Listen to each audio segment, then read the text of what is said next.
इतिहास दसदा है कि सुल्तानपुर लोधी तो जदों सतगुरु नानक देव साहिब जी ने चढ़िया सोचन धरत लकाई दुनिया का भार वतारा करने वास्ते उदासियां का आरंभ किया है। जदों सतगुरु जी सुल्तानपुर तो चलते हैं तो आप जी का सब तो पहला पड़ाव ईमनाबाद सैदपुर विखे सी भाई लालू जी के घर।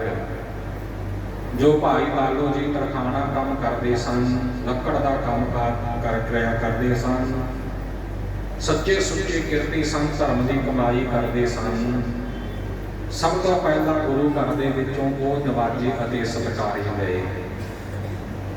इसे तरह सतगुरु नानक देव साहब के इतिहास ही भाई झंडा बाटी वर्गे गुरमुखां प्यारियां का भी जिक्र आता है, जो सतगुरु नानक देव जी के बड़े परम प्यारे गुरसिख होए, वो भी अपने इसे भाईचारे के विचों सन। समय समय मुताबक अनेकों ऐसिया बड़भागी रूहां जिन्हों ने सतगुरु सच्चे पातशाह जी की महान प्रसन्नता प्राप्त की, गुरसिखी कमाई, गुरसिखी निभाई। छेवें पातशाह जी के वक्त जो आम तौर पर भाई साधु जी की साखी सुनाई जाती है कि सखी सरवर के लग के उपासक ते गुरु के अमृतसर रहने वाले सिख भाई आदल जो पंजवें पातशाह जी के परम प्यारे गुरसिख होए, उन्होंने पुत्री का रिश्ता भाई साधु जी के नाल कर दिता गया सी बाकियां के वलों। वो सखी सरवर को मनण वाले भाई आदल होने गुरु घर के प्रेमी, आनंद कारज विआह तो हो गया सी, पर भाई साधु होरां ते छेवें पातशाह जी की कृपा हुई, वो भी गुरु के सिख बने। उन्होंने ग्रह विखे भाई रूपा जी का जन्म होया।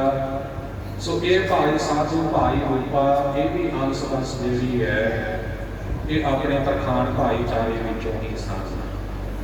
छेवें पातशाह चों लैके ही ये सारा जिहड़ा परिवार है ये कलगीधर पातशाह जी का सेवक रहा है।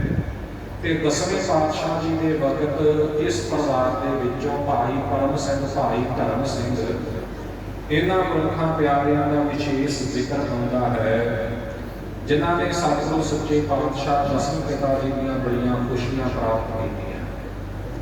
जदों सतगुरु जी दमदमा साहिब गुरु की काशी तो दखण वाल नूं चले है, बड़े वड्डे वड्डे डोल गए सी कि डोल के इलाके में कित्थे जावांगे। उदों भाई परम सिंह, धर्म सिंह ये नाल लिवे ते इन्हां गुरमुखां प्यारियां दा रोज़ का करतव्य हुंदा सी कि जदों सतगुरु जी एक पड़ाव तो अमृत वेले सुबह के वक्त के दीवान उपरंत चाले पाते, ये पुछ लिया करते सन कि महाराज अगला पड़ाव कित्थे को जाके होवेगा। सतगुरु जी ने दस देना, इन्हां ने इन्ने तेज घोड़े भजाने कि सतगुरु सच्चे पातशाह जी ने उत्थे पहुंचण तो काफ़ी समय पहला उत्थे पहुँच के सतगुरां वास्ते नवां पलंग तैयार करना, उस पलंग को उनके विछाई करके सतगुरां के आराम लिए तैयार रखना, ते शाम तक सतगुरु जी उत्थे पहुँच के सो उस पलंगे ते विश्राम करिया करते सन। अगले दिन जो चांदे पाने वो पलंगा उत्थे छड्डना, अगले पड़ाव पर जाके इन्हां फिर गुरु जी नवां पलंगा तैयार करना। इउं गुरु महाराज दीआं बड़ियां महान खुशियां इन्हां ने प्राप्त कीतियां सन। रहो विचार ये वखरा इतिहास है। साडे अपने माਝੇ के इलाके में ਝਬਾਲ के नेड़े सुर सिंह की वो पावन धरती, जिथे बहादुर बाबा बिधि चंद साहिब जी का जन्म होया, उस धरती के वसनीक तरखान भाईचारे विचों एक गुरमुख प्यारे हुए, जिन्हां का इतिहास विच नाम है बाबा हरदास सिंह जी।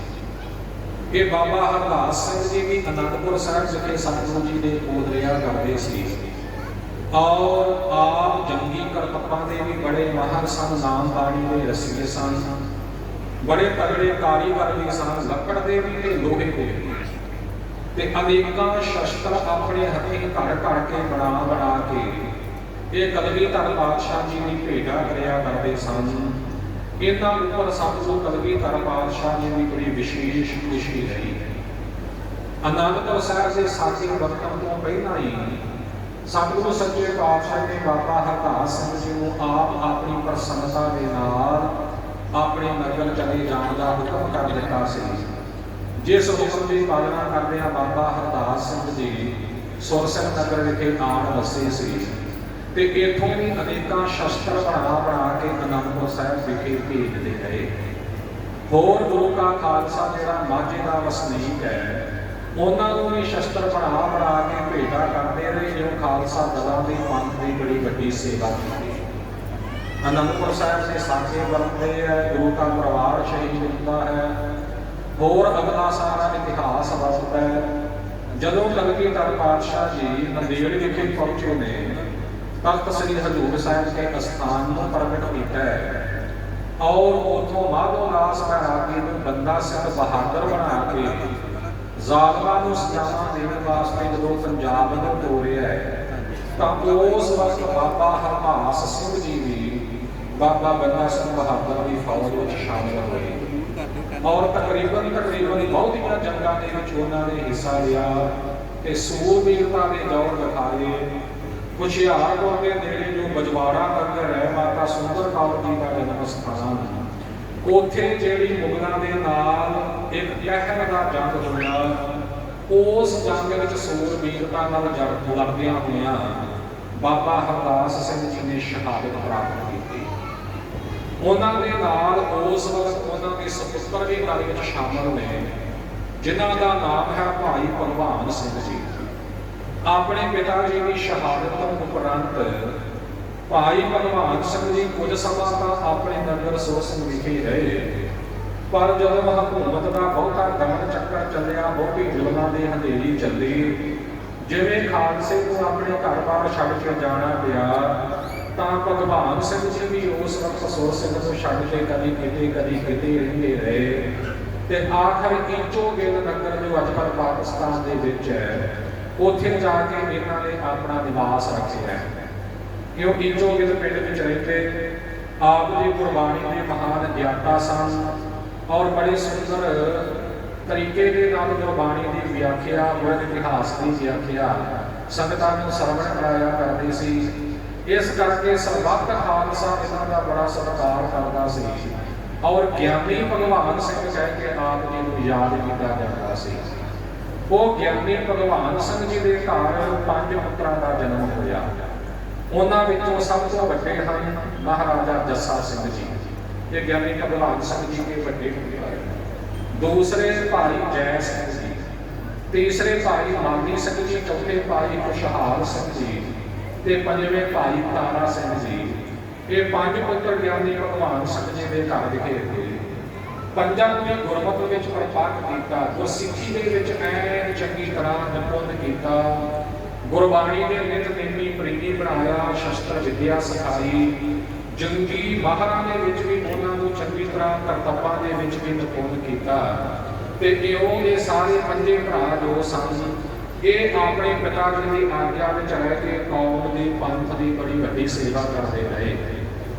थां थां ठिकाने बदल करके कुछ गरीबी का समा भी आया।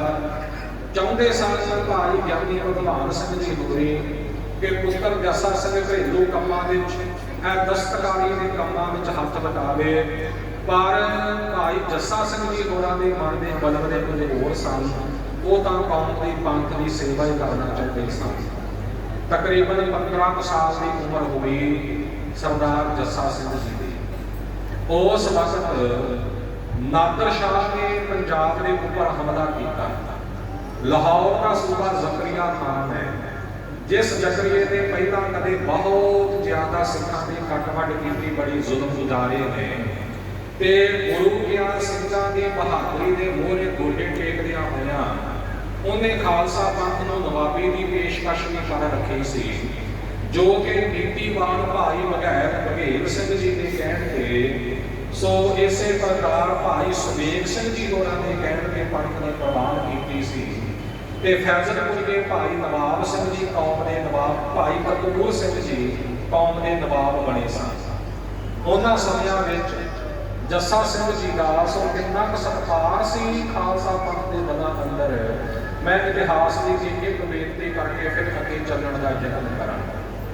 ਜਦੋਂ ਜ਼ਕਰੀਆ ਨੇ ਨਵਾਬੀ ਭੇਜੀ ਹੈ, ਖਾਲਸਾ ਪੰਥ ਨੇ ਉਸ ਵਕਤ ਨਵਾਬੀ ਲੈਣ ਤੋਂ ਇਨਕਾਰ ਕੀਤਾ। ਭਾਈ ਸੁਬੇਗ ਸਿੰਘ ਜੀ ਦੀਆਂ ਧਰਮ ਪ੍ਰਚਾਰ ਤੇ ਗੁਰਧਾਮਾਂ ਦੀ ਸੇਵਾ ਦੀਆਂ ਦਲੀਲਾਂ ਸੁਣ ਕੇ ਨਵਾਬੀ ਪ੍ਰਵਾਨ ਕੀਤੀ ਹੈ, ਪਰ ਸਵਾਲ ਸੀ ਕਿ ਨਵਾਬ ਕੌਣ ਬਣੇ। ਦੀਵਾਨ ਦਰਬਾਰਾ ਸਿੰਘ ਜੀ ਉਦੋਂ ਕੌਮ ਦੇ ਜਥੇਦਾਰ ਸਨ। ਜਿਸ ਵੀ ਸਿੰਘ ਨੂੰ ਕਿਹਾ ਜਾਂਦਾ ਹੈ ਕਿ ਤੂੰ ਨਵਾਬ ਬਣ ਜਾ, ਉਹੀ ਇਨਕਾਰ ਕਰ ਦਿੰਦਾ ਹੈ। ਆਖਰ ਪੱਖਾ ਝੱਲਦੇ ਭਾਈ ਕਪੂਰ ਸਿੰਘ ਹੋਰਾਂ ਦੇ ਉੱਪਰ ਦੀਵਾਨ ਦਰਬਾਰਾ ਸਿੰਘ ਦੀ ਨਿਗਾਹ ਜਦੋਂ ਪਈ ਸੀ ਤਾਂ ਉਸ ਵਕਤ ਉਹਨਾਂ ਨੇ ਇਹ ਫੈਸਲਾ ਸੁਣਾ ਦਿੱਤਾ ਸੀ ਕਿ ਇਹ ਗੁਰੂ ਘਰ ਵਿੱਚ ਹਰੇਕ ਵਡਿਆਈ ਜਿਹੜੀ ਉਹ ਸੇਵਾਦਾਰ ਨੂੰ ਵੀ ਮਿਲਦੀ ਰਹੀ ਹੈ। ਕਪੂਰ ਸਿੰਘ ਵਰਗਾ ਸੇਵਾਦਾਰ ਲੱਭਣਾ ਕੋਈ ਮੁਸ਼ਕਲ ਹੈ, ਇਸ ਲਈ ਕਿ ਨਵਾਬੀ ਕਪੂਰ ਸਿੰਘ ਜਿਹੜਾ ਹੈ ਉਹ ਪ੍ਰਵਾਨ ਕਰੇ। ਦੂਜੇ ਸਿੰਘਾਂ ਵਾਂਗ ਭਾਈ ਕਪੂਰ ਸਿੰਘ ਜੀ ਨੇ ਵੀ ਇਨਕਾਰ ਕੀਤਾ, ਪਰ ਪੰਥ ਦਾ ਹੁਕਮ ਹੋ ਗਿਆ, ਉਹ ਹੁਕਮ ਮੰਨਣਾ ਪਿਆ। ਦੋ ਬੇਨਤੀਆਂ ਕੀਤੀਆਂ ਸੀ ਉਦੋਂ ਭਾਈ ਕਪੂਰ ਸਿੰਘ ਜੀ ਨੇ। ਪਹਿਲੀ ਬੇਨਤੀ ਇਹ ਕਿ ਮੈਂ ਗੁਰੂ ਕੀ ਸੰਗਤ ਵਿੱਚ ਪੱਖਾ ਝੱਲਣ ਦੀ ਸੇਵਾ ਕਰਦਾ ਹਾਂ, ਗੁਰੂ ਕੇ ਖਾਲਸੇ ਦੇ ਘੋੜਿਆਂ ਦੇ ਤਬੇਲੇ ਨੂੰ ਸਾਫ਼ ਕਰਨ ਦੀ ਬਿੱਲ ਵਗੈਰਾ ਚੁੱਕਣ ਦੀ ਸੇਵਾ ਕਰਦਾ ਹਾਂ। ਕੱਲ ਨੂੰ ਮੈਨੂੰ ਕੋਈ ਇਹ ਨਾ ਕਹੇ ਕਿ ਕਪੂਰ ਸਿੰਘਾ ਤੂੰ ਪੰਥ ਦਾ ਨਵਾਬ ਹੈ, ਤੂੰ ਦਿਲ ਦੇ ਟੋਕਰੇ ਚੁੱਕਦਾ, ਝਾੜੂ ਮਾਰਦਾ ਚੰਗਾ ਨਹੀਂ ਲੱਗਦਾ, ਮੇਰੇ ਕੋਲੋਂ ਸੇਵਾ ਨਾ ਖੋਈ ਜਾਵੇ। ਜਕਾਰਿਆਂ ਦੀ ਗੂੰਜ ਵਿੱਚ ਖਾਲਸੇ ਨੇ ਪ੍ਰਵਾਨਗੀ ਦਿੱਤੀ। ਦੂਸਰੀ ਬੇਨਤੀ ਕਪੂਰ ਸਿੰਘ ਜੀ ਵੱਲੋਂ ਇਹ ਕੀਤੀ ਗਈ, ਇਹ ਨਵਾਬੀ ਜੋ ਅੱਜ ਮੈਨੂੰ ਪ੍ਰਾਪਤ ਹੋਣੀ ਹੈ, ਇਹ ਖਾਲਸਾ ਪੰਥ ਦੀ ਬਖਸ਼ਿਸ਼ ਨਾਲ ਪ੍ਰਾਪਤ ਹੋ ਰਹੀ ਹੈ। ਮੈਨੂੰ ਇਸ ਗੱਲ ਦਾ ਸਦਾ ਅਹਿਸਾਸ ਰਹੇ, ਇਸ ਲਈ ਪੰਜਾਂ ਸਿੰਘਾਂ ਦੇ ਚਰਨਾਂ ਦੇ ਨਾਲ ਸੁਹਾਗੀ ਇਹ ਨਵਾਬੀ ਦਾ ਤਾਜ ਮੇਰੇ ਸੀਸ ਤੇ ਸਜਾਇਆ ਜਾਵੇ। ਪ੍ਰਵਾਨਗੀ ਮਿਲੀ ਔਰ ਖਾਲਸਾ ਦਲ ਵਿੱਚੋਂ ਪੰਜਾਂ ਪਿਆਰਿਆਂ ਦੀ ਚੋਣ ਹੋਈ। ਉਹ ਪੰਜ ਸਿੰਘ ਜਿਹੜੇ ਚੁਣੇ ਗਏ ਸਨ ਉਹ ਸਨ ਬਾਬਾ ਦੀਪ ਸਿੰਘ ਜੀ, ਭਾਈ ਕਰਮ ਸਿੰਘ ਜੀ ਸੁਲਤਾਨਪੁਰੀ, ਭਾਈ ਹਰੀ ਸਿੰਘ ਜੀ ਹਜ਼ੂਰੀਆ, ਭਾਈ ਬੁੱਧ ਸਿੰਘ ਜੀ ਸ਼ੁਕਰ ਚੱਕੀਆ, ਜੋ ਕਿ ਮਹਾਰਾਜਾ ਰਣਜੀਤ ਸਿੰਘ ਦੇ ਪੜਦਾਦਾ ਜੀ ਸਨ, ਤੇ ਪੰਜਵੇਂ ਸਨ ਸਰਦਾਰ ਦਸਾ ਸਿੰਘ ਰਾਮਪੁਰੀਆ। ਇਹ ਉਹਨਾਂ ਪੰਜਾਂ ਸਿੰਘਾਂ ਵਿੱਚ ਇਹਨਾਂ ਦੀ ਵੀ ਚੋਣ ਹੋਈ। ਮੈਂ ਇੱਥੇ ਬੇਨਤੀ ਇਹ ਕਰ ਰਿਹਾ ਕਿ ਉਦੋਂ ਜ਼ਕਰੀਆ ਖਾਨ ਨੇ ਪੰਥ ਨਾਲ ਸੁਲਾਹ ਨੀਤੀ ਅਪਣਾਈ, ਜਿਸ ਕਰਕੇ ਇੱਕ ਪਾਸੇ ਤੋਂ ਦੂਜੇ ਪਾਸੇ ਦਾ ਵਿਰੋਧ ਕਾਫੀ ਘਟ ਗਿਆ ਸੀ। ਜਦੋਂ ਨਾਦਰ ਸ਼ਾਹ ਦਾ ਹਮਲਾ ਹੁੰਦਾ ਹੈ, ਉਸ ਹਮਲੇ ਵਿੱਚ ਜ਼ਕਰੀਆ ਨੇ ਵੇਖਿਆ ਕਿ ਮੈਂ ਟਾਕਰਾ ਨਹੀਂ ਕਰ ਸਕਾਂਗਾ, ਤਾਂ ਉਹਨੇ ਸਿੰਘਾਂ ਦੇ ਦਲ ਨੂੰ ਖਾਲਸਾ ਦਲ ਨੂੰ ਬੇਨਤੀ ਕੀਤੀ, ਦਲ ਖਾਲਸਾ ਨੂੰ, ਕਿ ਇਸ ਵਕਤ ਦੇਸ਼ ਨੂੰ ਬਚਾਉਣ ਵਾਸਤੇ ਖਾਲਸਾ ਮੇਰੀ ਮਦਦ ਕਰੇ। ਭਾਵੇਂ ਕਿ ਕਦੇ ਜ਼ਕਰੀਆ ਨੇ ਸਿੱਖਾਂ ਤੇ ਬੜੇ ਜ਼ੁਲਮ ਕੀਤੇ ਸਨ, ਸ਼ਰੇਆਮ ਸ਼ਿਕਾਰ ਕੀਤਾ ਸੀ, ਪਰ ਹੁਣ ਬਾਹਰ ਦੇ ਹਮਲਾਵਰਾਂ ਤੋਂ ਇਲਾਕੇ ਨੂੰ ਦੇਸ਼ ਨੂੰ ਬਚਾਉਣ ਦੀ ਗੱਲ ਆਈ ਸੀ। ਇਸ ਲਈ ਖਾਲਸਾ ਪੰਥ ਨੇ ਜ਼ਕਰੀਆ ਖਾਨ ਦੀ ਮਦਦ ਕਰਨੀ ਪ੍ਰਵਾਨ ਕੀਤੀ। ਖਾਲਸੇ ਦਾ ਡਰ ਚੜਿਆ ਜ਼ਕਰੀਆ ਦੀ ਮਦਦ ਤੇ ਨਾਦਰ ਸ਼ਾਹ ਨਾਲ ਲੜਨ ਵਾਸਤੇ, ਔਰ ਇਸ ਦਲ ਵਿੱਚ ਗਿਆਨੀ ਭਗਵਾਨ ਸਿੰਘ ਜੀ ਵੀ ਸ਼ਾਮਲ ਨੇ, ਜੱਸਾ ਸਿੰਘ ਜੀ ਵੀ ਸ਼ਾਮਲ ਨੇ। ਵਜ਼ੀਰਾਬਾਦ ਦੇ ਅਸਥਾਨ ਦੇ ਦੋਵਾਂ ਪਾਸਿਆਂ ਤੋਂ ਬੜਾ ਕਹਿਰ ਦਾ ਜੰਗ ਬਚਿਆ।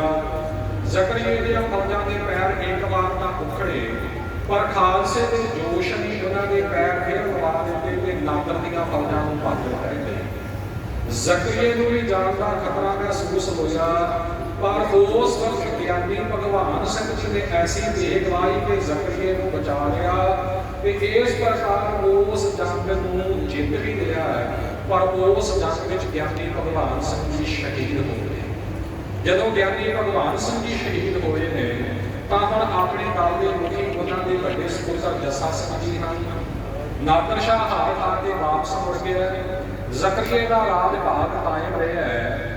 ਗਿਆਨੀ ਭਗਵਾਨ ਸਿੰਘ ਜੀ ਦੀ ਬਹਾਦਰੀ ਤੋਂ ਖੁਸ਼ ਹੋ ਕੇ ਮਾਝੇ ਦੀ ਧਰਤੀ ਦੇ 5 ਪਿੰਡ ਜਿਹੜੇ ਸਨ ਉਹ ਸਰਦਾਰ ਜੱਸਾ ਸਿੰਘ ਹੋਰਾਂ ਦੇ ਸਪੁਰਦ ਕਰ ਦਿੱਤੇ ਉਸ ਵੇਲੇ ਜ਼ਕਰੀਆ ਖਾਨ ਨੇ। ਉਹ 5 ਪਿੰਡ ਨੇ ਬੱਲਾ, ਵੇਰਕਾ, ਸੁਲਤਾਨਵਿੰਡ, ਚੱਬਾ ਅਤੇ ਤੁੰਗ। ਇਹਨਾਂ 5 ਪਿੰਡਾਂ ਦੀ ਜ਼ਮੀਨ ਜਿਹੜੀ ਸੀ ਜ਼ਕਰੀਆ ਨੇ ਸਰਦਾਰ ਜੱਸਾ ਸਿੰਘ ਜੀ ਹੋਰਾਂ 5 ਭਰਾਵਾਂ ਦੇ ਨਾਮ ਲਗਾ ਦਿੱਤੀ ਤੇ ਜੱਸਾ ਸਿੰਘ ਜੀ ਨੂੰ ਸਰਕਾਰ ਦੀ ਪਦਵੀ ਦਿੱਤੀ। ਇਉਂ ਦੂਸਰੇ ਪਿੰਡਾਂ ਦਾ ਸਾਰਾ ਮਾਮਲਾ ਆਪਣੇ ਭਰਾਵਾਂ ਦੇ ਸਪੁਰਦ ਕਰਕੇ ਸਰਦਾਰ ਜੱਸਾ ਸਿੰਘ ਜੀ ਨੇ ਬੱਲਾ ਪਿੰਡ ਦੇ ਵਿੱਚ ਆਪਣਾ ਮੁੱਖ ਕੇਂਦਰ ਰੱਖਿਆ ਹੈ ਤੇ ਇੱਥੇ ਰਹਿੰਦਿਆਂ ਹੋਣਾ ਹੀ ਆਪ ਦੀ ਕੌਮ ਦੀ ਪੰਥ ਦੀ ਬਹੁਤ ਵੱਡੀ ਸੇਵਾ ਕਰਦੇ ਰਹੇ ਹੈ। ਇਹਨਾਂ ਸਮਿਆਂ ਵਿੱਚ ਹੀ ਅਨੰਦਪੁਰ ਸਾਹਿਬ ਵਿਖੇ ਖਾਲਸਾ ਜੀ ਦਾ ਬਹੁਤ ਵੱਡਾ ਇਕੱਠ ਲੱਗਾ ਹੋਣ ਦੇ ਮਹੱਲੇ ਦੇ ਮੌਕੇ ਤੇ ਉਹਦੇ ਵਿੱਚ ਇਹ ਪਤਾ ਪਕਾਇਆ ਜਾਂਦਾ ਹੈ ਕਿ ਖਾਲਸਾ ਪੰਥ ਨੂੰ ਕਿਤੇ ਨਾ ਕਿਤੇ ਆਪਣਾ ਕੋਈ ਮਜ਼ਬੂਤ ਕਿਲਾ ਕਾਇਮ ਕਰਨਾ ਚਾਹੀਦਾ ਹੈ, ਜਿੱਥੇ ਰਹਿ ਕੇ ਪੰਥ ਵਧੇ ਫੁੱਲੇ ਦੀ ਜੰਗੀ ਮੁਹਿੰਮਾਂ ਨੂੰ ਅੰਜਾਮ ਦੇ ਸਕੇ। ਇਉਂ ਕਿਲਾ ਬਣਾਉਣ ਦੀ ਤਾਂ ਸਾਰੀ ਸਹਿਮਤੀ ਹੋ ਗਈ, ਪਰ ਕਿਲਾ ਬਣਾਇਆ ਕਿੱਥੇ ਜਾਵੇ, ਇਸ ਗੱਲ ਦੇ ਵਿੱਚ ਬੜੇ ਮਤਭੇਦ ਰਹੇ। ਆਖਰ ਪਤਾ ਪਾਸ ਹੋਇਆ ਕਿ ਅੰਮ੍ਰਿਤਸਰ ਜੋ ਗੁਰੂ ਦੀ ਨਗਰੀ ਹੈ, ਸਾਡੇ ਲਈ ਸਭ ਤੋਂ ਮਹਾਨ ਅਸਥਾਨ, ਮਹਾਨ ਨਗਰ ਉਹੀ ਹੈ। ਇਸ ਲਈ ਇਹ ਕਿਲਾ ਜਿਹੜਾ ਹੈ ਕਿ ਅੰਮ੍ਰਿਤਸਰ ਵਿਖੇ ਹੀ ਉਸਾਰਿਆ ਜਾਵੇ। ਸ੍ਰੀ ਰਾਮਸਰ ਸਾਹਿਬ ਦਾ ਪਾਵਨ ਪਵਿੱਤਰ ਅਸਥਾਨ, ਜਿੱਥੇ ਕਿ ਸਤਿਗੁਰੂ ਅਰਜਨ ਦੇਵ ਜੀ ਨੇ ਸ੍ਰੀ ਗੁਰੂ ਗ੍ਰੰਥ ਸਾਹਿਬ ਦਾ ਸਰੂਪ ਲਿਖਾਇਆ, ਉਹ ਰਾਮਸਰ ਸਾਹਿਬ ਜੀ ਦੇ ਪਿਛਲੇ ਪਾਸੇ ਜਗ੍ਹਾ ਚੁਣੀ ਗਈ, ਉੱਥੇ ਕਿਲਾ ਉਸਾਰਿਆ ਗਿਆ ਤੇ ਉਸ ਕਿਲੇ ਨੂੰ ਉਸਾਰਨ ਦੀ ਜ਼ਿੰਮੇਵਾਰੀ ਵੀ ਸਰਦਾਰ ਜੱਸਾ ਸਿੰਘ ਹੋਰਾਂ ਦੇ ਸਪੁਰਦ ਆਈ, ਕਿਉਂਕਿ ਆਪ ਜੀ ਮਿਸਤਰੀ ਭਾਈਚਾਰੇ ਵਿੱਚੋਂ ਨੇ। ਇਹਨਾਂ ਦੇ ਜਥੇ ਦੇ ਤਕਰੀਬਨ 800-900 ਸਿੰਘ ਜਿਹੜੇ ਨੇ ਉਹ ਵੀ ਮਿਸਤਰੀ ਭਾਈਚਾਰੇ ਤੋਂ ਬਹੁਤ ਹੀ ਜ਼ਿਆਦਾ ਕਰਦੇ, ਉਸਾਰੀ ਦਾ ਕੰਮ ਜਾਣਦੇ ਨੇ, ਹੋਰ ਹਰ ਕੰਮ ਵਿੱਚ ਮਹਾਰਤ ਰੱਖਦੇ ਨੇ। ਇਸ ਲਈ ਇਹ ਕੰਮ ਸਰਦਾਰ ਜੱਸਾ ਸਿੰਘ ਹੋਰਾਂ ਦੇ ਹਿੱਸੇ ਆਇਆ। ਉਹਨਾਂ ਨੇ ਇਸ ਮਜ਼ਬੂਤ ਕਿਲੇ ਦੀ ਉਸਾਰੀ ਕੀਤੀ ਤੇ ਸਤਿਗੁਰੂ ਰਾਮਦਾਸ ਜੀ ਦੇ ਨਾਮ ਉੱਪਰ ਇਸ ਕਿਲੇ ਦਾ ਨਾਮ ਰਾਮ ਰੌਣੀ ਰੱਖਿਆ ਗਿਆ। ਖਾਲਸਾ ਨਾਲ ਐਨ ਪੂਰੀ ਏਕਤਾ ਦੇ ਨਾਲ ਇਸ ਰਾਮ ਰੌਣੀ ਨੇ ਕਿਲੇ ਦੇ ਵਿੱਚ ਰਹਿੰਦਾ ਰਿਹਾ ਹੈ ਤੇ ਇੱਥੋਂ ਹੀ ਫਿਰ ਬਾਕੀ ਸਾਰੀਆਂ ਕਾਰਵਾਈਆਂ ਜਿਹੜੀਆਂ ਉਹ ਕਰਦਾ ਰਿਹਾ ਹੈ।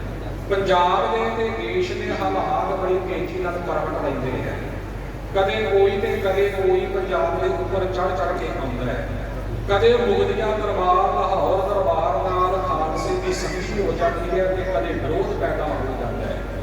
ਇਸੇ ਖਿੱਚੋਤਾਣ ਦੇ ਸਮੇਂ ਦੇ ਵਿੱਚ ਜ਼ਕਰੀਆ ਖਾਨ ਦੀ ਮੌਤ ਹੁੰਦੀ ਹੈ ਤੇ ਅਹਿਮਦ ਸ਼ਾਹ ਅਫਗਾਨੀ ਫੇਰ ਦਿੱਲੀ ਦੇ ਲਾਹੌਰ ਦੇ ਤਖਤ ਤੇ ਕਬਜ਼ਾ ਕਰਦਾ ਹੈ।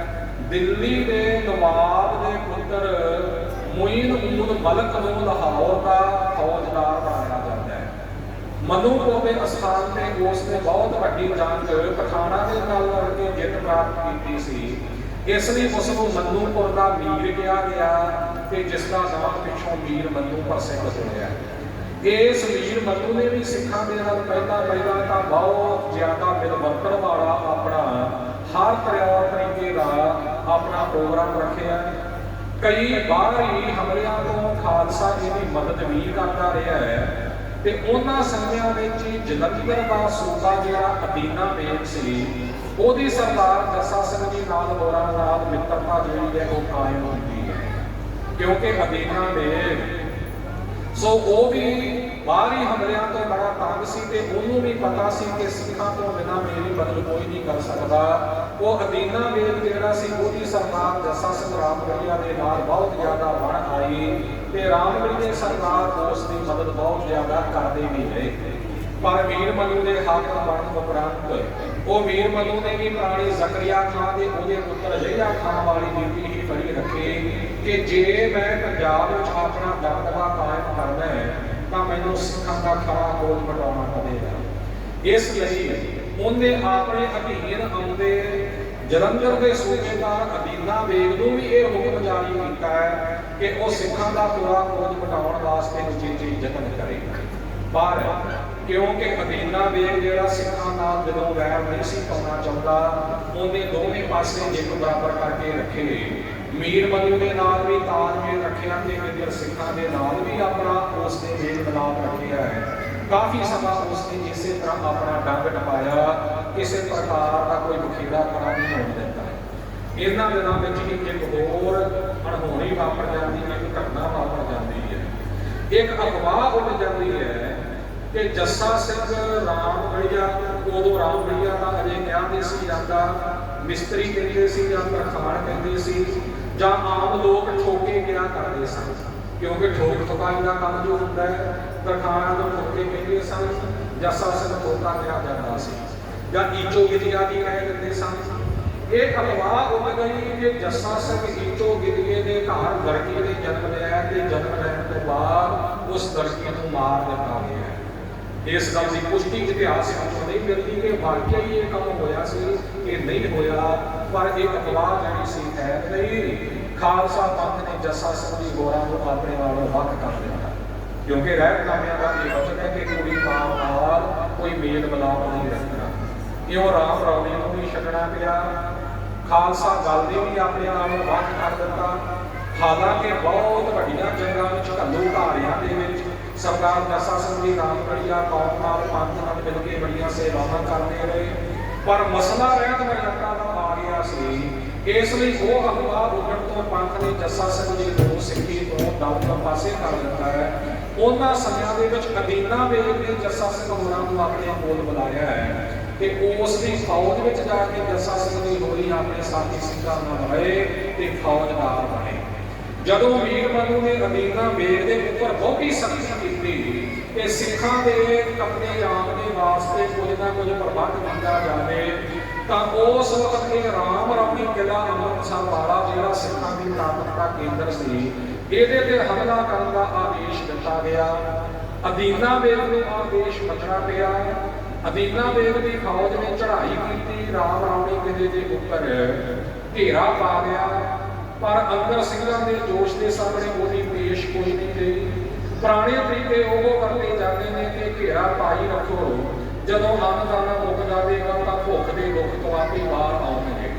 ਉਹ ਅਦੀਨਾ ਬੇਗ ਦੀਆਂ ਜਿਹੜੀਆਂ ਫੌਜਾਂ ਨੇ ਰਾਮ ਰੌਣੀ ਨੂੰ ਘੇਰਾ ਪਾਇਆ ਹੋਇਆ ਹੈ, ਉਹਨਾਂ ਫੌਜਾਂ ਵਿੱਚ ਆਪਣੀਆਂ ਫੌਜਾਂ ਸਮੇਤ ਜੱਸਾ ਸਿੰਘ ਜੀ ਵੀ ਸ਼ਾਮਲ ਨੇ। ਅੰਦਰੋਂ ਵੀ ਜੈਕਾਰੇ ਗੂੰਜਦੇ ਆ, ਬਾਹਰੋਂ ਵੀ ਜੈਕਾਰੇ ਗੂੰਜਦੇ। 4 ਮਹੀਨੇ ਘੇਰਾ ਪਏ ਨੂੰ ਹੋ ਗਏ ਹੈ ਤੇ ਜੱਸਾ ਸਿੰਘ ਜੀ ਦਾ ਮਨ ਉਸਲ ਵੱਟੇ ਲੈਂਦਾ ਹੈ ਕਿ ਮਨਾ ਆਪਣੇ ਸਿੱਖ ਭਰਾਵਾਂ ਦੇ ਵਿਰੁੱਧ ਹੀ ਮੈਂ ਤਲਵਾਰ ਚੁੱਕ ਕੇ ਖੜਾ ਹੋਇਆ ਹਾਂ। ਦੁਸ਼ਮਣ ਦੇ ਨਾਲ ਰਲ ਕੇ ਮੈਂ ਆਪਣੇ ਸਿੱਖ ਭਰਾਵਾਂ ਦਾ ਖਾਤਮਾ ਕਰਾਂਗਾ, ਨਹੀਂ ਮੇਰੀ ਆਤਮਾ ਕਦਾਚਿਤ ਵੀ ਨਹੀਂ ਮੰਨਦੀ। ਅਸਲ ਵਿੱਚ ਜੱਸਾ ਸਿੰਘ ਜੀ ਹੋਰੀ ਭਾਵੇਂ ਕਿ ਪੰਥ ਨੇ ਆਪ ਜੀ ਨੂੰ ਆਪਣੇ ਤੋਂ ਪਾਸੇ ਕਰ ਦਿੱਤਾ ਸੀ, ਪਰ ਉਹਨਾਂ ਦੇ ਮਨ ਵਿੱਚੋਂ ਪੰਥਕ ਭਾਵਨਾ ਕਦੇ ਗਈ ਹੀ ਨਹੀਂ ਸੀ। ਉਹ ਪੰਥ ਨਾਲ ਤਾਲਮੇਲ ਦਾ ਕੋਈ ਨਾ ਕੋਈ ਮੌਕਾ ਹਮੇਸ਼ਾ ਹੀ ਲੱਭਦੇ ਰਹਿੰਦੇ ਸਨ।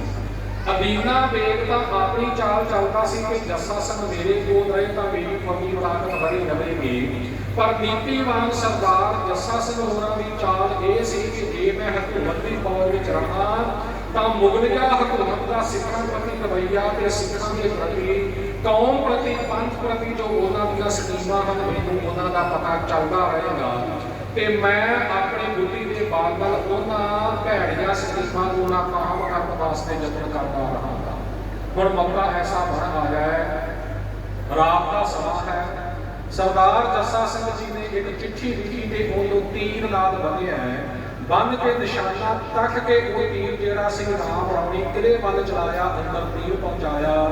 ਅੰਦਰ ਬੈਠੇ ਸਿੰਘਾਂ ਨੇ ਜਦੋਂ ਉਹ ਚਿੱਠੀ ਖੋਲ੍ਹ ਕੇ ਪੜ੍ਹੀ, ਉਹਦੇ ਵਿੱਚ ਲਿਖਿਆ ਹੋਇਆ ਸੀ ਕਿ ਖਾਲਸਾ ਪੰਥ ਦਾ ਸਾਡੀ ਫੁੰਡ ਕਰਕੇ ਬਹੁਤ ਵੱਡਾ ਨੁਕਸਾਨ ਹੋ ਰਿਹਾ ਹੈ, ਜੋ ਕਿ ਮੈਂ ਬਰਦਾਸ਼ਤ ਨਹੀਂ ਕਰ ਸਕਦਾ। ਜੇ ਅੰਦਰ ਬੈਠੇ ਸਿੰਘ ਚਾਹੁਣ ਜੇ ਪੰਥ ਚਾਹੇ ਤਾਂ ਮੈਂ ਅਦੀਨਾ ਬੇਗ ਦੀ ਫੌਜ ਦਾ ਸਾਥ ਛੱਡ ਕੇ ਆਪਣੇ ਸਿੰਘਾਂ ਦੇ ਸਮੇਤ ਕਿਲੇ ਦੇ ਅੰਦਰ ਆਉਣ ਲਈ ਤੇ ਆਪਣੇ ਭਰਾਵਾਂ ਦਾ ਸਾਥ ਦੇਣ ਲਈ ਤਿਆਰ ਹਾਂ। ਜਦੋਂ ਇਹ ਚਿੱਠੀ ਪੜ੍ਹੀ, ਸਿੰਘਾਂ ਨੇ ਵਿਚਾਰ ਕੀਤੀ, ਵਾਕਿਆ ਹੀ ਜੱਸਾ ਸਿੰਘ ਹੋਰਾਂ ਦਾ ਇਹ ਵਚਨ ਠੀਕ ਹੈ, ਨੁਕਸਾਨ ਆਪਣਾ ਹੀ ਬਹੁਤਾ ਹੋ ਰਿਹਾ ਹੈ, ਇਸ ਲਈ ਜੱਸਾ ਸਿੰਘ ਹੋਰਾਂ ਨੂੰ ਮਿਲਣ ਦੇ ਵਿੱਚ ਹੀ ਆਪਣੀ ਭਲਾਈ ਹੈ।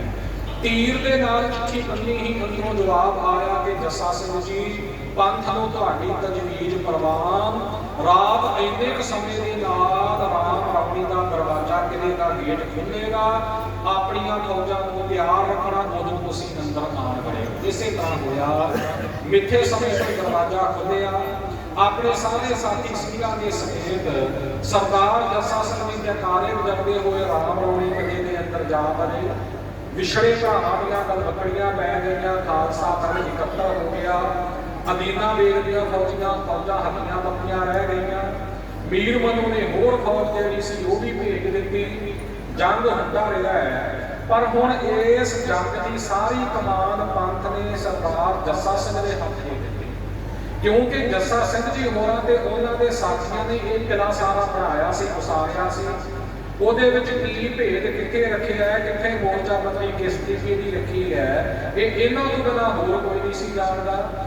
ਇਸ ਵਾਸਤੇ ਉਹ ਸਾਰੀ ਕਮਾਨ ਜਿਹੜੀ ਸੀ ਉਹ ਸਰਦਾਰ ਜੱਸਾ ਸਿੰਘ ਜੀ ਦੇ ਹੱਥ ਆਈ। ਨੀਤੀਵਾਨ ਜੱਸਾ ਸਿੰਘ ਜੀ ਨੇ ਵਿਚਾਰਿਆ ਕਿ ਫੌਜਾਂ ਬਾਹਰ ਵੱਡੀ ਗਿਣਤੀ ਵਿੱਚ ਨੇ, ਲੰਮਾ ਸਮਾਂ ਸ਼ਾਇਦ ਆਪਾਂ ਨਾ ਤੱਕ ਸਕੀਏ, ਉਦੋਂ ਹੀ ਮੀਰ ਮਨੂ ਦਾ ਦੀਵਾਨ ਜੋ ਕੌੜਾ ਮੱਲ ਹੈ, ਜੋ ਕਿ ਗੁਰੂ ਘਰ ਦਾ ਸ਼ਰਧਾਲੂ ਸੀ, ਉਹਦੇ ਨਾਲ ਅੰਦਰੋਂ ਹੀ ਰਾਬਤਾ ਕਾਇਮ ਕੀਤਾ। ਗੁਪਤ ਆਪਣੇ ਅਸਵਾਰ ਭੇਜ ਕੇ ਤੇ ਕੌੜਾ ਮੱਲ ਜੀ ਨੂੰ ਪ੍ਰੇਰਿਆ ਗਿਆ ਕਿ ਕਿਸੇ ਤਰ੍ਹਾਂ ਉਹ ਮੀਰ ਮਨੂ ਨੂੰ ਘੇਰਾ ਚੁੱਕਣ ਦੇ ਵਾਸਤੇ ਮਜਬੂਰ ਕਰੇ। ਦੀਵਾਨ ਕੌੜਾ ਮੱਲ ਜੀ ਨੇ ਦਲੀਲਾਂ ਦੇ ਕੇ ਆਖਰ ਮੀਰ ਮਨੂ ਨੂੰ ਕਾਇਰ ਕਰ ਹੀ ਲਿਆ ਤੇ ਇਹੋ ਮੀਰ ਮਨੂ ਨੇ ਉਹ ਘੇਰਾ ਚੁੱਕੇ ਜਾਣ ਦਾ ਹੁਕਮ ਦੇ ਦਿੱਤਾ। ਅਦੀਨਾ ਬਹੁਤ ਵੀਰ ਦੀਆਂ ਫੌਜਾਂ ਚਲੀਆਂ ਗਈਆਂ। ਇਸ ਪ੍ਰਕਾਰ ਖਾਲਸਾ ਪੰਥ ਦੇ ਵਿੱਚ ਸਰਦਾਰ ਜੱਸਾ ਸਿੰਘ ਜੀ ਬੜੇ ਹਰਮਨ ਪਿਆਰੇ ਹੋ ਗਏ ਤੇ ਉਹ ਜਿਹੜਾ ਕਹਿੰਦਾ ਸੀ ਰਾਮ ਰੌਣੀ ਪੱਕੇ ਤੌਰ ਤੇ ਜੱਸਾ ਸਿੰਘ ਦੇ ਸਪੋਰਟ ਕਰ ਦਿੱਤਾ ਕਿ ਹੁਣ ਤੁਸੀਂ ਹੀ ਇੱਥੋਂ ਦੇ ਫੌਜਦਾਰ, ਤੁਸੀਂ ਹੀ ਇੱਥੋਂ ਦੇ ਕਿਲੇਦਾਰ, ਤੁਸੀਂ ਹੀ ਇੱਥੇ ਦੇ ਮਾਲਕ। ਸੋ ਇਸ ਪ੍ਰਕਾਰ ਸਰਦਾਰ ਜੱਸਾ ਸਿੰਘ ਜੀ ਉੱਥੋਂ ਦੇ ਮਾਲਕ ਬਣੇ। ਰਾਮ ਰੌਣੀ ਨੂੰ ਵਿਸਥਾਰ ਦੇ ਕੇ ਉਸ ਦਾ ਨਾਮ ਰੱਖ ਦਿੱਤਾ ਗਿਆ ਰਾਮਗੜ੍ਹ। ਤੇ ਰਾਮਗੜ੍ਹ ਕਿਲੇ ਵਿੱਚ ਰਹਿਣ ਕਰਕੇ ਤੇ ਉੱਥੋਂ ਦੇ ਫੌਜਦਾਰ ਹੋਣ ਕਰਕੇ ਹੁਣ ਜੱਸਾ ਸਿੰਘ ਜੀ ਦੇ ਨਾਮ ਨਾਲ ਜੁੜ ਗਿਆ ਜੱਸਾ ਸਿੰਘ ਰਾਮਗੜ੍ਹੀਆ। ਇੱਥੇ ਪ੍ਰਾਚੀਨ ਪੰਥ ਪ੍ਰਕਾਸ਼ ਦੇ ਵਿੱਚ ਭਾਈ ਰਤਨ ਸਿੰਘ ਜੀ ਭੰਗੂ ਲਿਖਦੇ ਨੇ, ਰਾਮ ਰੌਣੀ ਰਾਮਗੜ੍ਹ ਪਾਇਓ ਉਸ ਦਿਨ ਦੇ ਮਸ਼ਹੂਰ ਠੋਕੇ ਰਾਮਗੜ੍ਹੀਏ ਪਏ, ਜੋ ਲੜੇ ਜ਼ਰੂਰ, ਜਿਹੜੇ ਜੋ ਲੜੇ ਵਕਤ ਜ਼ਰੂਰ, ਜਿਹੜੇ ਜ਼ਰੂਰੀ ਵਕਤ ਤੇ ਆ ਕੇ ਲੜੇ ਤੇ ਕਿਲਾ ਜਿਨ੍ਹਾਂ ਨੇ ਬਚਾਇਆ ਉਹ ਸਰਦਾਰ ਜੱਸਾ ਸਿੰਘ ਜੀ ਰਾਮਗੜ੍ਹੀਆ ਬਣ ਗਏ। ਉਹਨਾਂ ਦੇ ਸਾਥੀਆਂ ਨੂੰ ਵੀ ਰਾਮਗੜ੍ਹੀਏ ਕਿਹਾ ਗਿਆ ਤੇ ਇਉਂ ਆਪਣੇ ਕਾਰੀਗਰ ਖਾਨ ਭਾਈਚਾਰੇ ਨੇ ਇਹਨਾਂ ਦਾ ਰਾਮਗੜ੍ਹੀਆ ਲਫ਼ਜ਼ ਜਿਹੜਾ ਸੀ ਪੱਕੇ ਤੌਰ ਤੇ ਜੁੜ ਗਿਆ। ਸਮੇਂ ਨੇ ਕਰਵਟ ਬਦਲੀ। ਇੱਕ ਵਾਰ ਫੇਰ ਮੀਰ ਮਨੂ ਦਾ ਹਮਲਾ ਰਾਮਗੜ੍ਹ ਕਿਲੇ ਦੇ ਉੱਪਰ ਹੋਇਆ। ਉਹਦੇ ਵਿੱਚ ਹੋਰ ਵਿਦੇਸ਼ੀ ਹਾਕਮਾਂ ਦੀ ਵੀ ਮਦਦ ਸੀ। ਸੋ ਅਹਿਮਦ ਸ਼ਾਹ ਅਬਦਾਲੀ ਵੀ ਚੜ੍ਹ ਕੇ ਆਇਆ ਹੋਇਆ ਹੈ। ਉਦੋਂ ਖਾਲਸੇ ਪੰਥ ਦੇ ਹਸਤੋਂ ਹੱਥੋਂ ਇਹ ਜਿਹੜਾ ਕਿਲਾ ਸੀ ਇਹ ਖੁੱਸਿਆ। ਮੁਗਲਾਂ ਦੀ ਫੌਜ ਨੇ ਰਾਮਗੜ੍ਹ ਕਿਲੇ ਨੂੰ ਢਹਿ ਢੇਰੀ ਕੀਤਾ ਤੇ ਸਮੇਂ ਨੂੰ ਵਿਚਾਰ ਕੇ ਜੱਸਾ ਸਿੰਘ ਹੋਰੀ ਦੇ ਪਾਸੇ ਚਲੇ ਗਏ। ਪਰ ਥੋੜੇ ਸਮੇਂ ਬਾਅਦ ਹੀ ਫੇਰ ਦੁਬਾਰਾ ਆਏ ਤੇ ਇਸ ਇਲਾਕੇ ਨੂੰ ਫੇਰ ਜਿੱਤ ਕੇ ਰਾਮਗੜ੍ਹ ਕਿਲਾ ਦੁਬਾਰਾ ਉਸਾਰ ਲਿਆ ਗਿਆ। ਜਦੋਂ ਵੱਡਾ ਘੱਲੂਘਾਰਾ ਵਾਪਰਿਆ ਉਹਦੇ ਵਿੱਚ ਵੀ ਸਰਦਾਰ ਜੱਸਾ ਸਿੰਘ ਜੀ ਰਾਮਗੜ੍ਹੀਆ ਨੇ ਜੱਸਾ ਸਿੰਘ ਆਹਲੂਵਾਲੀਆ ਹੋਰਾਂ ਦੇ ਨਾਲ ਮਿਲ ਕੇ ਬੜੇ ਵੀਰਤਾ ਦੇ ਜੌਹਰ ਦਿਖਾਏ। ਉਦੋਂ ਵੀ ਅਬਦਾਲੀ ਦੀਆਂ ਫੌਜਾਂ ਨੇ ਰਾਮਗੜ੍ਹ ਦਾ ਕਿਲਾ ਢਾਹ ਦਿੱਤਾ ਸੀ। ਪਰ ਜਦੋਂ ਖਾਲਸੇ ਦੇ ਅਬਦਾਲੀ ਦੇ ਮੁੜਨ ਉਪਰੰਤ ਫਿਰ ਸ੍ਰੀ ਹਰਿਮੰਦਰ ਸਾਹਿਬ ਨੂੰ ਉਸਾਰਿਆ, ਸੂਬਾ ਸਰਹੰਦ ਜੈਦ ਖਾਨ ਨੂੰ ਮਾਰਿਆ, ਸਰਹੰਦ ਜਿੱਤੀ ਹੈ, ਤਾਂ ਉਦੋਂ ਸਰਦਾਰ ਜੱਸਾ ਸਿੰਘ ਜੀ ਹੋਰਾਂ ਨੇ ਰਾਮਗੜ੍ਹ ਦਾ ਕਿਲਾ ਫਿਰ ਉਸਾਰ ਲਿਆ।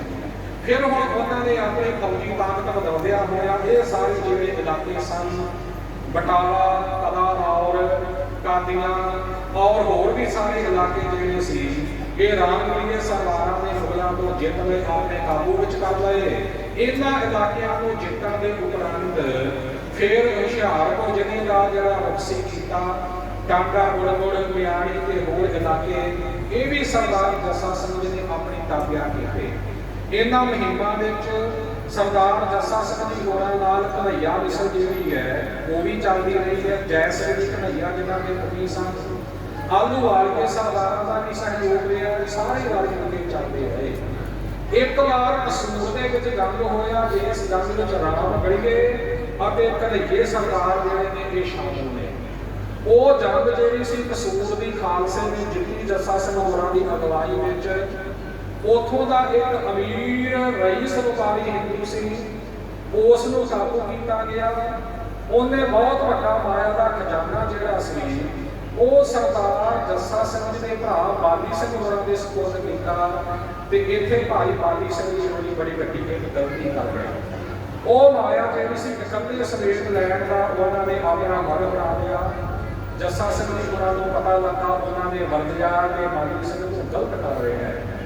ਸਾਂਝੀਆਂ ਸਾਡੀਆਂ ਮੁਹਿੰਮਾਂ ਨੇ, ਸਾਂਝੀਆਂ ਸਾਡੀਆਂ ਜੰਗਾਂ ਨੇ, ਸਾਂਝੀਆਂ ਸਾਡੀਆਂ ਜਿੱਤਾਂ ਨੇ, ਜੋ ਕੁਝ ਵੀ ਹੱਥ ਆਉਂਦਾ ਹੈ ਉਹ ਸਾਰੇ ਖਾਲਸਾ ਦਲ ਵਿੱਚ ਬਰਾਬਰ ਵੰਡਿਆ ਜਾਣਾ, ਇਹ ਨੀਤੀ ਬਣਦੀ ਹੈ, ਇਹ ਧਰਮ ਬਣਦਾ ਹੈ। ਪਰ ਬਾਲੀ ਸਿੰਘ ਹੋਰਾਂ ਨੇ ਇਸ ਗੱਲ ਵੱਲ ਖਿਆਲ ਨਾ ਕੀਤਾ, ਉਸ ਗੱਲ ਨੂੰ ਮੌਕੇ ਦਾ ਗੋਤੀ ਲਵਾ ਲਿਆ। ਜਦੋਂ ਸਮਾਂ ਪਾ ਕੇ ਕਨ੍ਹਈਆ ਸਰਦਾਰਾਂ ਨੂੰ ਇਸ ਗੱਲ ਦਾ ਪਤਾ ਲੱਗਾ ਤਾਂ ਉਹ ਰਾਮਗੜ੍ਹੀਆ ਮਿਸਲ ਦੇ ਵਿਰੁੱਧ ਹੋ ਗਏ ਤੇ ਉਹ ਆਪਸ ਵਿੱਚ ਵਿਰੋਧ ਪੈ ਗਿਆ। ਫਿਰ ਜਿਹੜੀਆਂ ਜੰਗਾਂ ਜਿੱਤੀਆਂ ਸਨ ਉਹਨਾਂ ਸਾਰੀਆਂ ਜਿੱਤਾਂ ਦੇ ਵਿੱਚੋਂ ਆਪਣਾ ਹਿੱਸਾ ਮੰਗਣ ਲੱਗੇ। ਜਿਹੜੇ ਕਿ ਘਨੱਈਏ ਸਰਦਾਰ ਸਨ, ਭਾਵੇਂ ਕਿ ਜੱਸਾ ਸਿੰਘ ਜੀ ਹੋਰਾਂ ਉਹਨਾਂ ਨਾਲ ਕੋਈ ਬੇਨਿਆਈ ਨਹੀਂ ਸੀ ਕੀਤੀ, ਪਰ ਥੋੜੀ ਜਿਹੀ ਗੱਲ ਤੋਂ ਉਹ ਬਹੁਤੇ ਵਿਗੜ ਗਏ ਸਨ। ਇੱਧਰ ਜੱਸਾ ਸਿੰਘ ਹੋਰਾਂ ਨੇ ਪੰਜਾਬ ਦੇ ਇਲਾਕੇ, ਦੁਆਬੇ ਦੇ ਇਲਾਕੇ ਜਿੱਤ ਕੇ ਪਹਾੜਾਂ ਦਾ ਰੁਖ ਕੀਤਾ, ਕਾਂਗੜਾ ਜਾ ਕੇ ਜਿੱਤਿਆ, ਉਥੋਂ ਦਾ ਰਾਜਾ ਘੁਮੰਡ ਚੰਦ ਉਹਨੂੰ ਆਪਣੇ ਅਧੀਨ ਕੀਤਾ, ਰਾਜ ਉਸੇ ਕੋਲ ਹੀ ਰਹਿਣ ਦਿੱਤਾ ਤੇ ਉਹਦੇ ਕੋਲੋਂ ਇਹ ਮਾਲੀਆ ਲੈਣ ਲੱਗ ਪਏ, ਟੈਕਸ ਲੈਣ ਲੱਗ ਪਏ।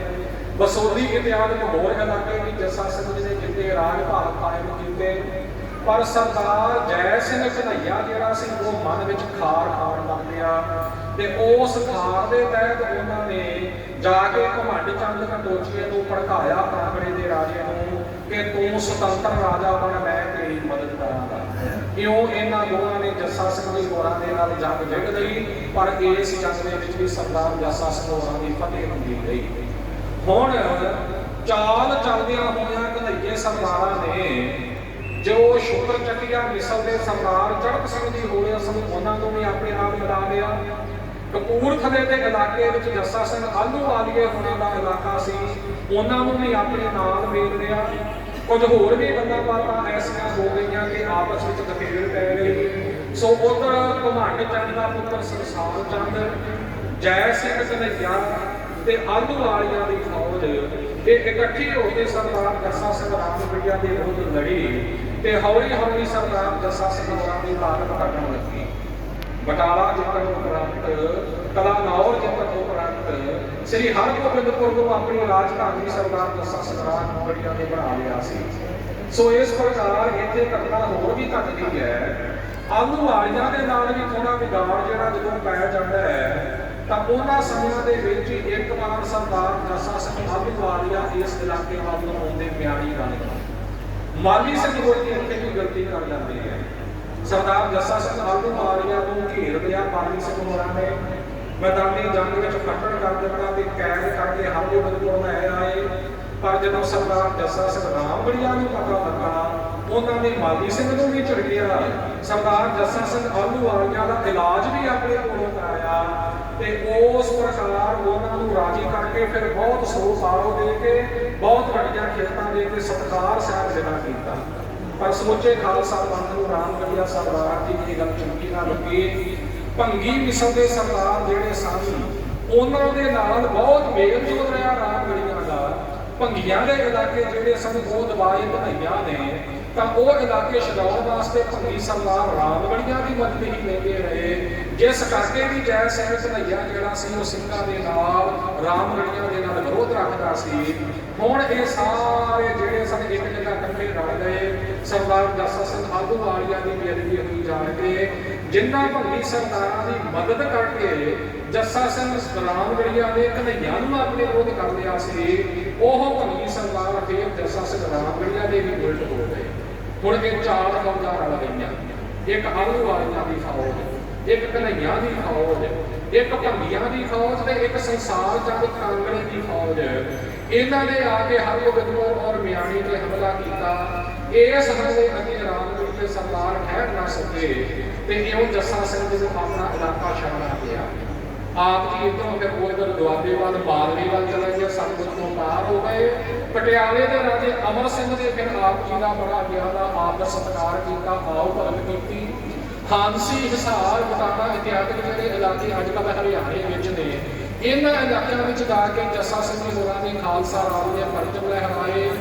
ਇੱਥੇ ਹੀ ਹਿਸਾਰ ਦੇ ਹਾਕਮਾਂ ਨੂੰ ਸਜ਼ਾ ਦੇ ਕੇ ਉਹਦੇ ਕੋਲੋਂ ਧੀਆਂ ਭੈਣਾਂ ਦੇ ਜੋੜੇ ਵੀ ਛੁਡਵਾਏ, ਜਿਸ ਕਰਕੇ ਆਪ ਜੀ ਦਾ ਹੋਰ ਵੀ ਬੜਾ ਆਦਰ ਸਤਿਕਾਰ ਵਧਿਆ।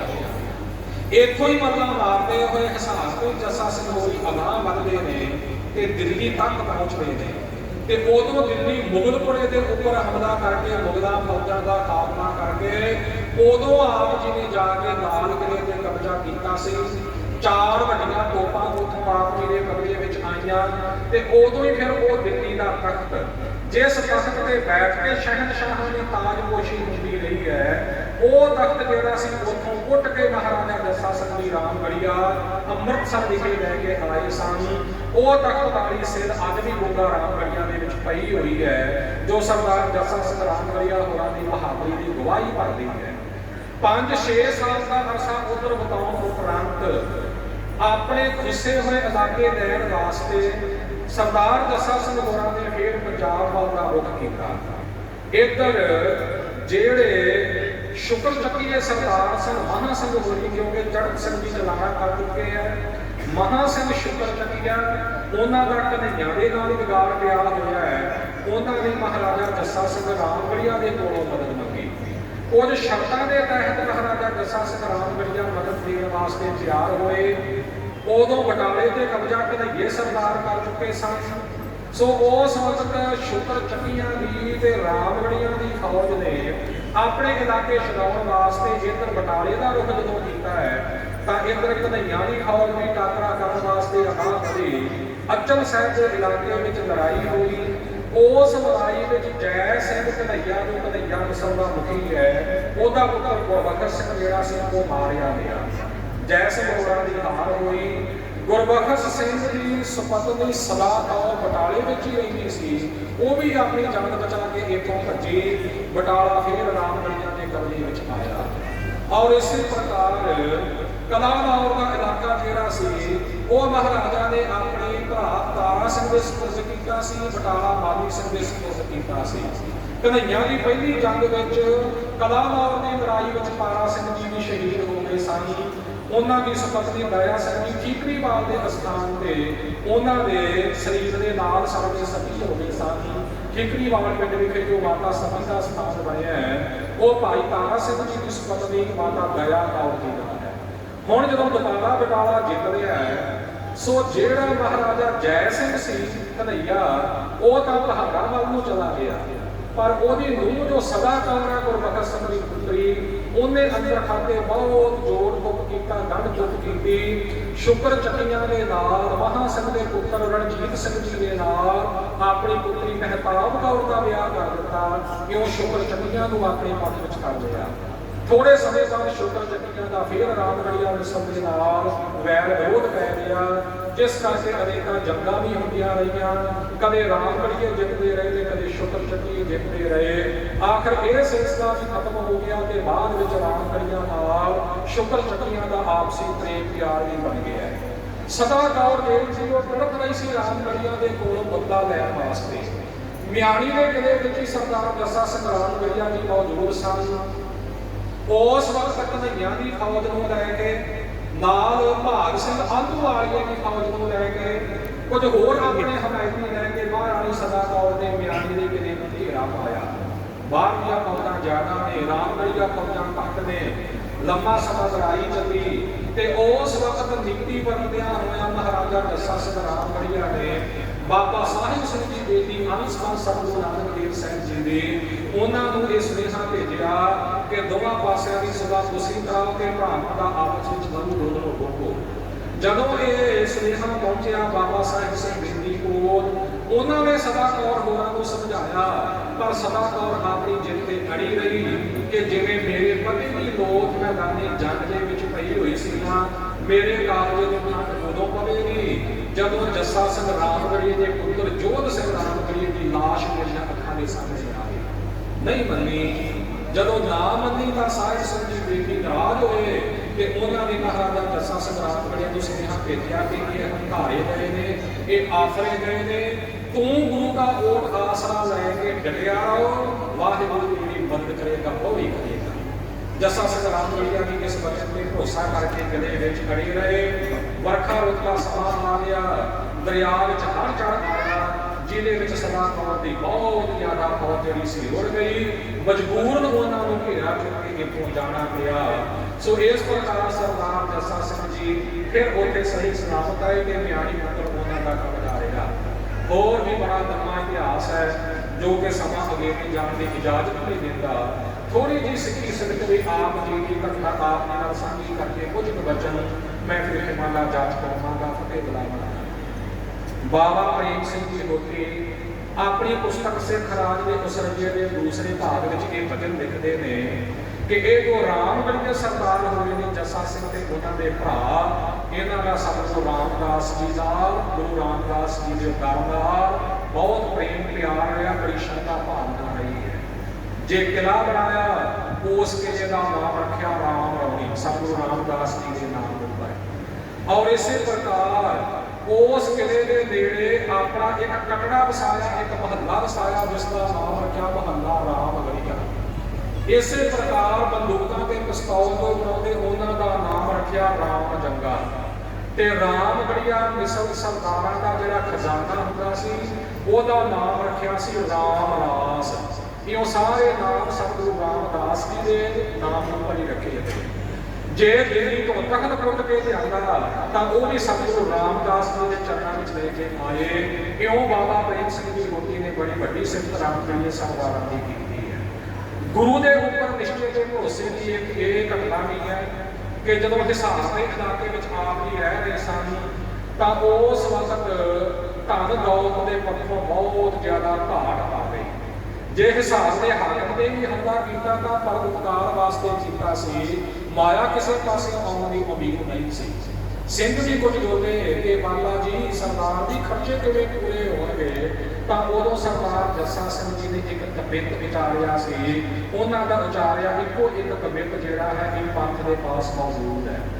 गुरु की बाणी के पावन वचन ने कि कबू खीर खाण घीओ ना भावै, ये शब्द ही मन को अर्थ कर दिया होगा। जो राम रखा त्यों रही रहे भाई। सो वो शब्द के अर्थ करदियां सिंघां नूं भरोसा दिलाउण वास्ते, वाहिगुरू के भाणे विच राजी रहण वास्ते ये सिक्ख्या देण दी एक कवित लिखिया सी। महाराजा जस्सा सिंह रामगढ़िया ने लिखिया है, कबहू कबहू बाज हाथ बाज के नगारे साथ, कबहू के पाए ब्याजे बोझ सीस सही। कदे तो इहो जिहा समा हुंदा है कि नगारियां उपर चोटां पैंदियां ने, हाथियां घोड़ियां ते चढ़े हुंदे आ, नगारे बजदे जाते हैं। ते कदे कदे समा इहो जिहा भी आ ही जाता है कि नंगे पैरी चलना पैंदा है, वो भी सिर ते भार चुक के। कबहू कबहू बाज हाथ बाज के नगारे साथ, कबहू ते पाए ब्याजे बोझ सीस सहिए। कबहू मेवे और मिठाई की ना रोच होत, कबहू एक मुट्ठी अनाज की ना लगे। सो इसे प्रकार एक अखीरी पंक्ति लिखी सी कि छोड़ के ना हिम्मत, विसार के ना राम नाम, जाहू बिद राख्या नाम ताहू बिद रहिए। भाई कदे हिम्मत ना छड्डिए, वाहिगुरू का नाम ना भुलाइए, ते जिस हाल में वो वाहिगुरू रखे उसे हाल में रहिए, शुकराना करिए, अरदासां बेनतियां करिए। सिंह प्रभास का आया मनां पर फिर भी बेनती की कि सरदार जी माया तो बिना सरदा नहीं, किवें दल दा लंगर चले, किवें पर उपकार दे होर कारज चलण। उस वक्त समाधि लगा के सो वाहिगुरू के सिमरन में जुड़ गए सी, चौकड़ा लगा के बैठ गए, हाथ जोड़ दे के हे अकाल पुरख वाहिगुरू तेरे सिंहां नूं तेरे दलां नूं ये अकाल पुरख वाहिगुरू बहुत लोड़ है दुनियावी रूप दे विच। आपे ही बात करो, आपे ही कृपा करो, ये जिहड़ी घाट पै रही है महाराज कृपा करके दूर करो। ये अरदास बेनती की। सिंह नूं हुक्म कीता खूह विचों जल कड्ढण वास्ते। जदों गड़वा पानी का पानी भरन वास्ते खूह विच बहाया गया, कुदरती तौर पर वो रस्सी की गंढ टुट गई, गड़वा खूह विच डिग गया। हुण एक तारू सिंह नूं खूह दे विच उतारिया जिहड़ा तरना जाणदा सी कि जाओ ताई खूह विचों गड़वा ला के कढ के लिया। जदों सिंह हेठां उतरिया, पानी विच डूंघियां लत्तां ते पैर मार मार के गड़वा ਲੱਭਣ की कोशिश की, तो उस वक्त एक संदूक जे नूं हथ पिया। वो संदूक जदों उपर कटिया तो ਉਹਦੇ ਵਿੱਚ सोने चांदी के गहने पए सी। 4 संदूक उदों ਇਹੋ ਜਿਹੇ ਲੱਭੇ ਜਿਹੜੇ ਧਨ ਦੌਲਤ ਦੇ ਭਰੇ ਹੋਏ ਸੀ।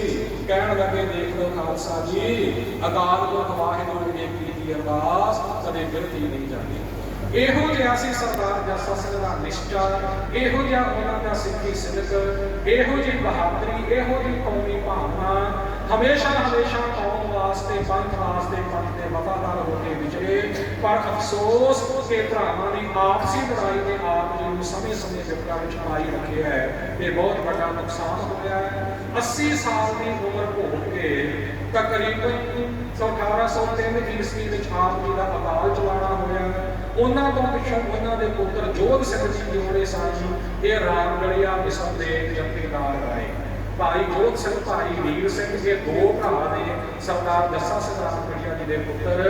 जोध सिंह जी का भी पंथक सभा में बड़ा सत्कार रहा।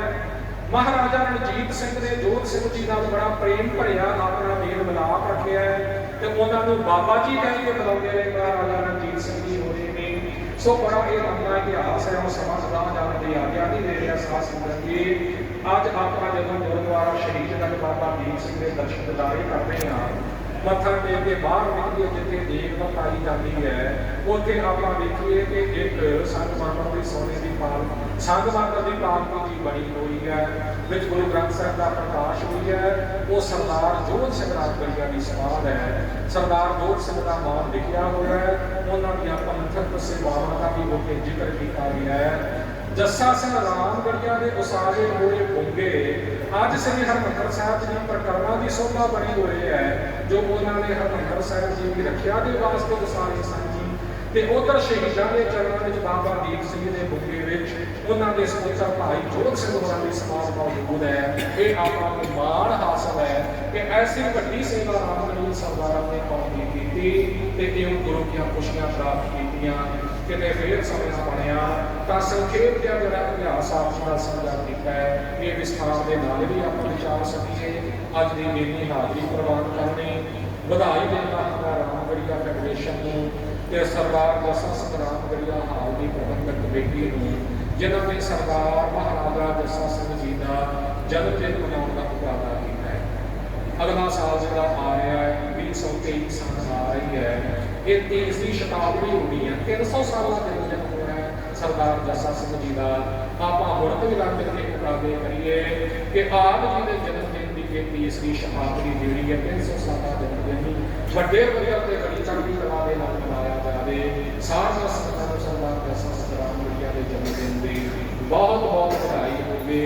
इन्नी हाजरी प्रवान करनी भुलां चुकां दी किमत बख्शणी। वाहिगुरू जी का खालसा।